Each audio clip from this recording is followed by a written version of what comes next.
Friends, welcome back to the channel. तो आज मैं हिंदी का एक पोएम लेके आई हूँ, कविता लेके आई हूँ जो 10वीं कक्षा का है। वीडियो अच्छा लगे तो वीडियो को लाइक शेयर एंड सब्सक्राइब ज़रूर कीजिएगा। प्लस मेरे चैनल पर नए हैं तो प्लीज़ प्लीज़ प्लीज़ सब्सक्राइब कर दीजिएगा। तो वो जो चैप्टर है आपने पाई थंबनेल पढ़ ही लिया होगा, कौन सा चैप्टर आई मीन कौन सा पोएम हम करने वाले हैं। तो चलिए उसी पेज पे आके मैं आपसे वापस मिलती हूँ। हाँ तो फ्रेंड्स, आ गए हम उसी पेज पे। और जो पोएम हम करने वाले हैं वो है मन। और ये पोएम को लिखा है विकास परिहार जी ने।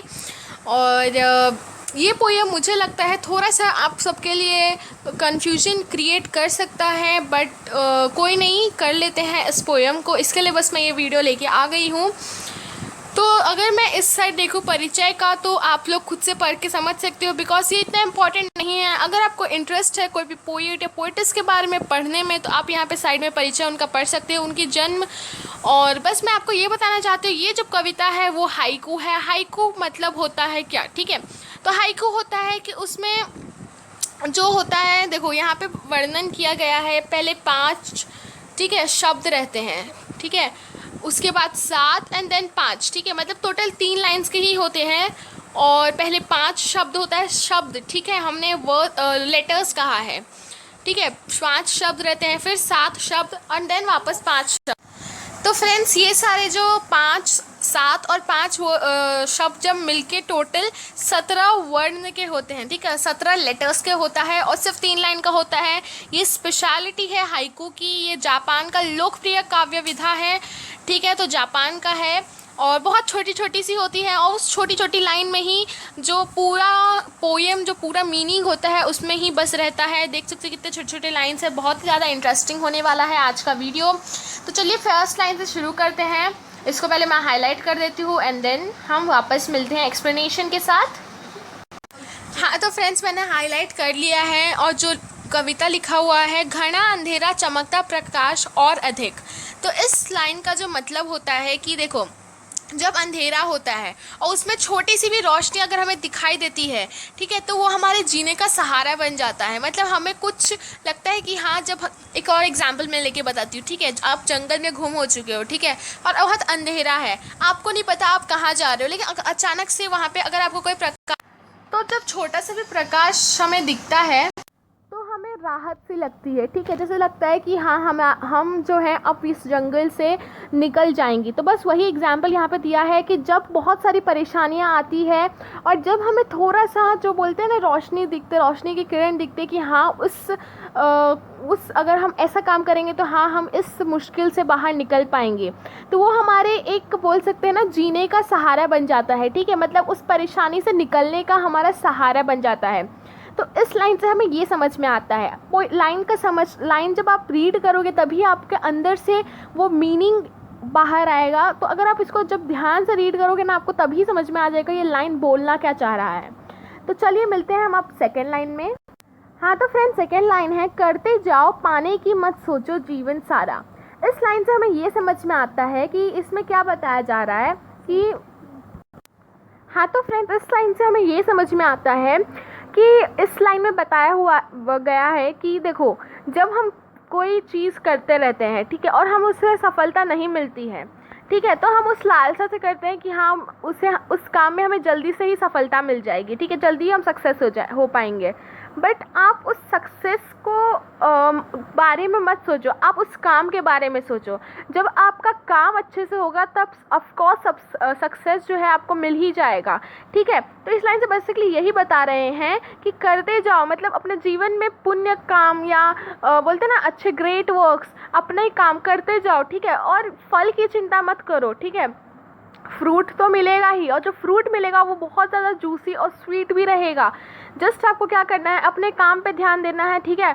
और बोलते ना पुण्य काम करते रहना है और सक्सेस आपके कदम चूमेगी। बस आपको क्या करना है, अपना काम पे ध्यान देना है। इस लाइन से हमें यही समझ में आता है, ठीक है। तो कोई कोई लालसा के मतलब से भी करता है और कोई और फ्रेंड्स, एक कहावत है ना, ये कर्म करो फल की चिंता मत करो। तो वही यहाँ पे अच्छे से आ जाता है वो कहावत। तो चलिए अब हम करते हैं थर्ड। ये देखो, ये जो फर्स्ट टू जो पार्ट है हाइकू का, ये बहुत ही ज़्यादा इजी है, पढ़ने से ही समझ में आ जाएगा। ऐसा है, जब आपको पोएम समझ में आ जाए ना, तो आप खुद को एक्सप्लेन किया करो, तब आपको बहुत ही जल्दी से समझ में भी आ जाएगा, और आपका जो बोलने का तरीका है वो भी सुपर्ब हो जाएगा। ठीक है, तो फ्रेंड्स आगे बढ़ते हैं हमारे थर्ड पैरा की ओर, पोएट लाइन की ओर। तो जीवन नैया मझधार में डोले संभाले कौन। इस लाइन से हमें ये समझ में आता है कि देखो, जब कोई परेशानी में जूझ रहा होता है, ठीक है, मतलब जब कोई परेशानी में जूझ रहा होता है, तो उस टाइम पे हमें दूसरों की उम्मीद ना करते हुए हमें खुद से उस परेशानी को सॉल्व करने का तरीका ढूंढना चाहिए। ठीक है, अगर हम दूसरे के भरोसे रहेंगे कि हाँ वो आके हमारी मदद करेगा, तो वो गलत फहमी है आपकी। ठीक है, ऐसा नहीं होता। अगर आप खुद के प्रॉब्लम में फंसे हो, तो खुद कोशिश करो कि खुद के प्रॉब्लम को आप खुद से सॉल्व कर सको, तभी आप जीवन में आगे बढ़ सकोगे, जीवन का मतलब समझ सकोगे, और अपने जो जीवन है, ठीक है, जो परेशानियों से जूझ रही है, उसको संभाल सकोगे। हाँ, तो फ्रेंड्स अभी बढ़ते हैं हम नेक्स्ट लाइन की ओर। आई होप सो आपको ये जो अभी हमने 3 लाइन्स किए हैं वो आपको समझ में आ गया होगा। अब बढ़ते हैं नेक्स्ट लाइन की ओर, जो है रंग बिरंगे रंग संग लेकर आया फागुन। देखो, जब फागुन का महीना होता है, ठीक है, फागुन के महीने में बहुत सारे रंग बिरंगे, मौसम बहुत अच्छा होता है। ठीक है, तो फागुन को कहा गया है कि जब फागुन आता है तो अपने साथ रंग बिरंगे संग लेकर, मतलब फागुन का जो मौसम होता है वो बहुत ही ज़्यादा निराला होता है, मतलब बहुत ज़्यादा अच्छा होता है। ठीक है, तब के टाइम पे क्या होता है कि, और फ्रेंड्स आप लोग सोच रहे होंगे फागुन महीना कौन सा होता है, तो फागुन जो होता है वो आई थिंक मार्च में आता है, और एग्जैक्टली मार्च में कब आता है वो मुझे भी उतना डीपली नॉलेज नहीं है। तो फागुन का जो महीना होता है, ठीक है, तो वो रंग बिरंगे रंग लेकर आता है। ठीक है, मार्च का टाइम तो आपको पता ही होगा कैसे इतना अच्छा होता है, समर सीज़न भी होता है, ठंडी ठंडी मौसम भी, मतलब वो भी, मतलब मिक्सचर होता है दोनों का। ठीक है, तो वो क्या एक व्यक्ति के जीवन में कितनी सारी खुशियाँ लेकर आ जाता है, राइट। तो वही चीज़ यहाँ पे बताई है कि जो व्यक्ति दुख रहता है उसको भी खुशी, हंसी खुशी जीने की वो प्रेरणा देता है कि हाँ गर्मी है तो क्या हुआ, जीना तो सबको है। ठीक है, तो उसको एंजॉय करो। ठीक है, तो जैसे हम समर सीज़न में कैसे बाहर घूमने चले जाते हैं, या मतलब कैसे एंजॉय करते हैं। ठीक है, तो वही यहाँ पे फागुन हमें बताता है कि भले गर्मी है तो क्या हुआ, ये भले तकलीफ़ें हैं तो क्या हुआ, जीवन को जीना सीखो। ठीक है, उसे एंजॉय करो, अपने रंग बिरंगे कलरफुल नेचर से उसको भर दो। हाँ, तो फ्रेंड्स अभी आगे बढ़ते हैं। कांटों के बीच खिलखिलाता फूल देता प्रेरणा। ये भी लाइन जो है गणा अंधेरा की तरह ही थोड़ा बहुत रिलेट करता है। अब फ्रेंड्स जैसे रोज़ उस कांटों के बीच में रह के हमें प्रेरणा देता है कि हाँ अगर तुम्हारे आजू बाजू संकटें हैं, परेशानियां हैं, प्रॉब्लम्स है, तो तुम अगर उस संकटों का अच्छे से अगर तुम समाधान निकालोगे, मतलब उसको अच्छे से फाइट करोगे, तुम एक दिन ज़रूर ही कामयाब हो जाओगे। ठीक है, तो इससे हमें क्या पता चलता है कि नेचर हमेशा जो इंसानों को जो है क्या करता है, प्रेरणा देता है, अलग अलग कार्य करके, अनमोल कार्य करके क्या करता है, मनुष्य को प्रेरणा देता है। ठीक है, जैसे मैंने आपको एक रोज़ का एग्जाम्पल दिया है। ठीक है, और कहता है कि जैसे हम कांटों के बीच रह के भी, इतना कुछ सह के भी हम उस चीज़ों का, संकट का हम लोग क्या कर रहे हैं, सामना कर रहे हैं। ठीक, तुम भी, मनुष्य को ऐसा कहते हैं कि तुम भी ऐसी संकट का क्या करो, सामना करो। हाँ, तो फ्रेंड्स अब आगे बढ़ते हैं। भीतरी कुंठा आँखों के द्वार से आई बाहर।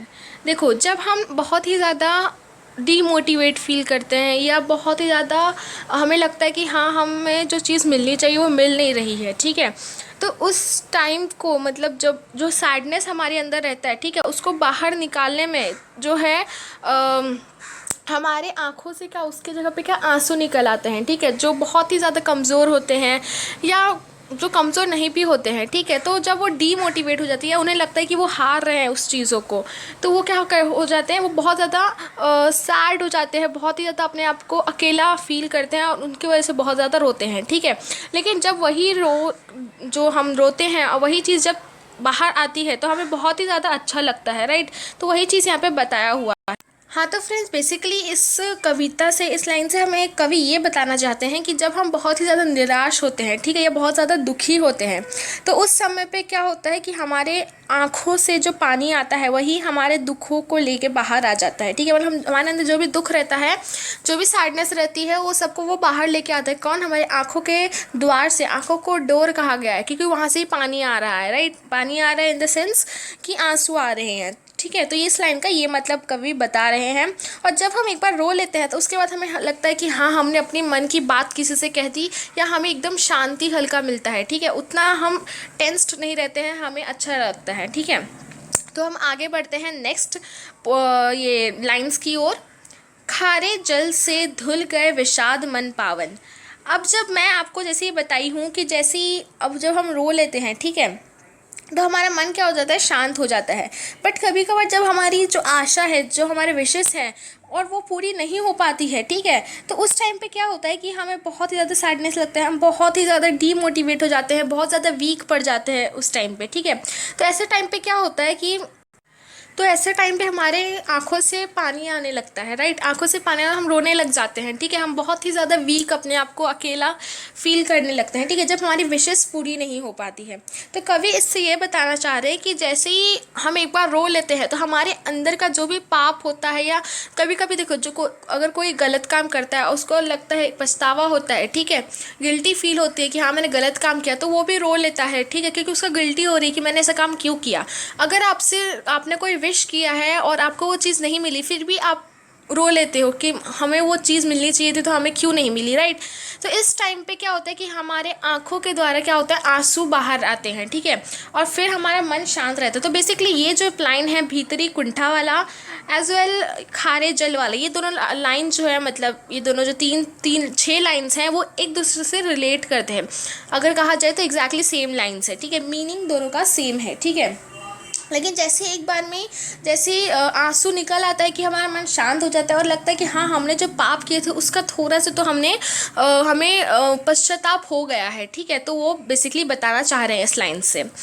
अब आगे मैं हाईलाइट करके वापस इसको आपको से मिलती हूँ। तो फ्रेंड्स ये लाइन हम पहले पढ़ लेते हैं, फिर मतलब मैं आपको समझाती हूँ। मृत्यु को जीना जीवन विष पीना है जीजी विषा। तो इस लाइन से हमें बेसिकली ये जो पोइट है वो हमें ये कहना चाहते हैं कि देखो, मृत्यु तो एक समय के बाद होती ही है, ठीक है, चाहे वो आज हो या कल हो, लेकिन होना तो निश्चय है, ठीक है, ये नेचर का रूल है, ठीक है। तो अब मनुष्य है, इंसान है, तो उसको आगे और जीने की तो इच्छा होगी ही, राइट। तो इस पोएम में बेसिकली ये बता रहे हैं कवि कि ऐसा संभव नहीं है कि किसी को मृत्यु ना आए। हाँ, भले ही वो 4 साल बाद ही आए या 5 साल बाद आए, लेकिन आएगा ज़रूर, ठीक है। मनुष्य को अपना जीवन का हर एक पल अच्छे से गुजारना, मतलब अच्छे से बिताना चाहिए। उनको ये नहीं देखना चाहिए कि वो बहुत साल तक जिए या उनकी मृत्यु कभी हो ही ना, जो संभव है ही नहीं, राइट। मृत्यु तो होना ही है, आज नहीं तो कल, बट जो पल हमें मिला है, ठीक है, तो उसको हमें अच्छे से जीना चाहिए, ठीक है। तो इस पोएम से बेसिकली आप क्या बता रहे हैं कि जो मनुष्य है उसने, ये जो जीवन है हमारा, ठीक है, वो एक टाइप का विश है, और उस जीवन को, जीवन जो है, ठीक है, ये जो जीवन हमें मिला है उसका वो जो विश है वो पीना चाहता है, वो कि उसकी कभी मृत्यु ना हो, वो हमेशा जीते रहे, ठीक है। तो ये चीज़ तो पॉसिबल नहीं है, इसके लिए तो यही चीज़ बेसिकली पोएट बता रहे हैं इस लाइन से, ठीक है। मृत्यु को जीना जीवन विष पीना है जीजी विषा, ठीक है। तो यही है इस लाइन का मतलब। तो चलिए आगे बढ़ते हैं नेक्स्ट लाइन की ओर। मन की पीड़ा छाई बन बादल बरसी आंखें। ये भी देखो वैसा ही है जैसे भीतरी कुंठा वाला, और इससे बाद वाला जो लाइन था खारे जल से, ये भी थोड़ा बहुत इससे रिलेट करता है। तो पहले मैं हाईलाइट कर लेती हूँ एंड देन फिर आपसे वापस मिलती हूँ। हाँ तो फ्रेंड्स, ये जो लाइन है, मन की पीड़ा छाई बन बादल बरसी आंखें, इस लाइन से बेसिकली हमें पोएट ये बताना चाह रहे हैं कि देखो, अगर कोई भी मनुष्य कितना भी उस बात को, जो चीज़ उसे बहुत ही बुरी लगी, ठीक है, वो चीज़ कितना देर तक, भले 1 महीना तक अगर मन में छुपा के रख सकता है, लेकिन उसके बाद एक ना एक दिन तो उसे लगेगा ही कि हाँ, मैं कब तक उसको अपने अंदर दबा के रख सकता हूँ, राइट। इतना तो किसी में उतना नहीं रह सकता। हाँ, चलो ज़्यादा से ज़्यादा 1 साल तक भी अगर उसने अपने दुखों को किसी से नहीं शेयर किया, ठीक है, अपने अंदर रखा दबा के, बट एक ना एक दिन तो ऐसा आएगा कि जब उसको लगेगा, उसका मन और भारी होते जाएगा, ठीक है। इसका बेस्ट एग्जाम्पल हम बादल से ले लेते हैं। देखो, बादल जो होता है जब बारिश का टाइम होता है, ठीक है, वो जितना उसके अंदर पानी एब्जॉर्ब हो पाता है उतना वो करते रहता है, उसको सहन करता रहता है।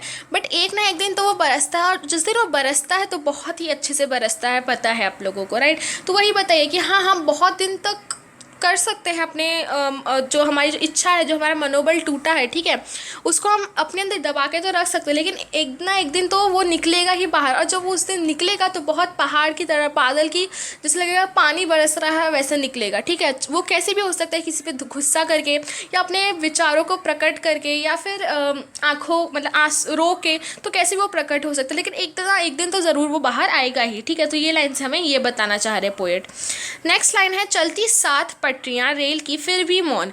इस लाइन से कवि हमें ये कहना चाहते हैं कि ना, तो इस लाइन से बेसिकली कवि ये कहना चाहते हैं कि देखो, हम मतलब कोई भी अगर मनुष्य जीवन में मतलब दुनिया में आता है, ठीक है, तो वो अकेले आता है और अकेले चला जाता है, मतलब मृत्यु भी उसकी अकेले होती है। ऐसा तो नहीं है जो, हाँ, अगर जो आपसे बहुत ही ज़्यादा प्यार करते हैं या आप किसी और से करते तो आप उसके लिए तो मृत्यु नहीं कर सकते, मतलब अपना जान नहीं दे सकते, राइट।